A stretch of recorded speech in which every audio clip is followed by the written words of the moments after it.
High বন্ধুরা, কেমন আছেন সবাই? আশা করি সবাই খুব ভালো আছেন। আমি ভালো নেই জানেন, আমার মনটা খুবই খারাপ।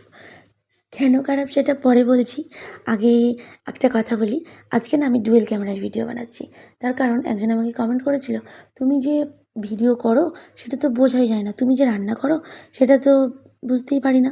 সত্যি কথা, আমি যে রান্না করি সেটা বুঝতে পারে না, তার কারণ আমি তো একাই ভিডিও বানাই আর রান্নাও করি তাড়াহুড়ো করে। তাই আমি নিজেকে আর ক্যামেরার সামনে আনা হয় না। রান্না করার সময় তো ঘেমে নিয়ে স্নান করে একসাই হয়ে থাকি, চুল টুলে অগোছালো হয়ে থাকে, তাই নিজেকে আর ক্যামেরার সামনে আনতে ভালো লাগে না। তাই সেই জন্য আজকে ভাবলাম তাহলে ডুয়েল ক্যামেরাতে ভিডিও বানাই, দেখি কেমন লাগে। তো এই হচ্ছে ব্যাপার।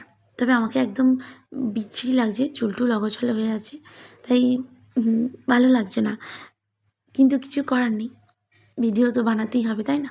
সত্যি তো আমি যে রান্না বান্না করি সেটা তো আমার দেখানোই হয় না। তো আজকে এই যে আমি এখানে রান্না করি না, আমি একটা তক্তপোষের ওপর রান্না করি। তার কারণ এই তক্তপোষটা বাইরে যাতে বার করা যায় আর কি। রান্না পুজোর সময় রান্না যেহেতু এখানে হয়, তাই খুব সমস্যা হয়ে যায়। আর তারপরে এই যে উচ্ছে, আলু, পেঁয়াজটা ভেজে নিচ্ছি এখন। তো আজকে আমাদের একদম সাদামাটা রান্না, ঝিঙে দিয়ে আলু দিয়ে বাটা মাছ দিয়ে ঝোল আর উচ্ছে আলুর চচ্চড়ি। এই হয়েছে সিম্পল রান্না।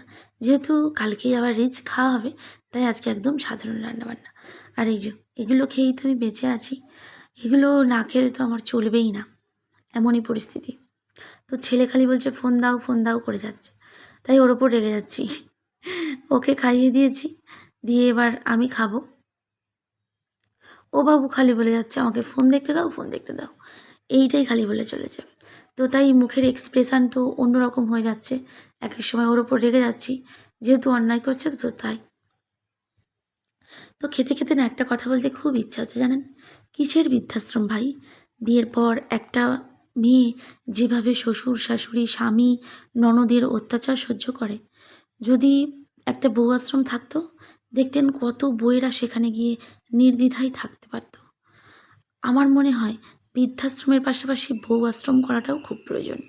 যেমন অনেক শ্বশুর শাশুড়ি বউয়েদের অত্যাচার সহ্য করে, তেমন অনেক বউয়েরাও শ্বশুর শাশুড়ি স্বামীর অত্যাচার সহ্য করে নিজের জীবনটাই অকালে হারিয়ে ফেলে। তার কারণ বিয়ের পর মেয়েদের শ্বশুরবাড়ি থাকাটাও অনেকটা কষ্টের হয়ে যায়, সরি বাপের বাড়ি থাকাটা অনেকটা প্রবলেমের হয়ে যায়।